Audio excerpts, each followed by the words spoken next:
స్నేహితులారా, మనము పరిశుద్ధాత్మ గురించి, ఆదరణకర్త గురించి తెలుసుకుందాము.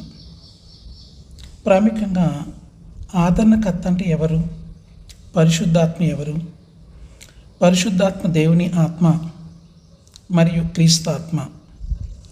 దేవుడు మరియు క్రీస్తు పరలోకంలో ఉన్నారు. అయితే ఆత్మ మనతో ఇక్కడ భూమిపైన ఉన్నాడు. పరిశుద్ధాత్మ మనలో ఉన్నాడు. మన సమస్త ఆత్మీయ జ్ఞానము, ఆత్మీయ బలము మరియు ప్రేమ ఆత్మ నుండి కలుగుతాయి. మన క్రొత్త జన్మ, క్రొత్త ఆత్మీయ జీవము పరిశుద్ధాత్మ నుండి కలుగుతాయి. దేవుడు 3 ఆకృతులు లేక 3 క్రమములు గల ఉనికి ఉన్నది. తండ్రి, కుమారుడు, పరిశుద్ధాత్మ. అయితే మనలను బట్టి మన జీవితంలో ప్రవేశించు ఆకృతి పరిశుద్ధాత్మ.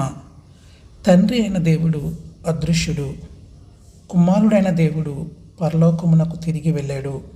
అయితే పరిశుద్ధాత్మ దేవుడు నమ్మిన వారి యొద్దనున్నాడు. పరిశుద్ధాత్మ మనతో చిరకాలం ఉంటాడని యేసు చెప్పాడు.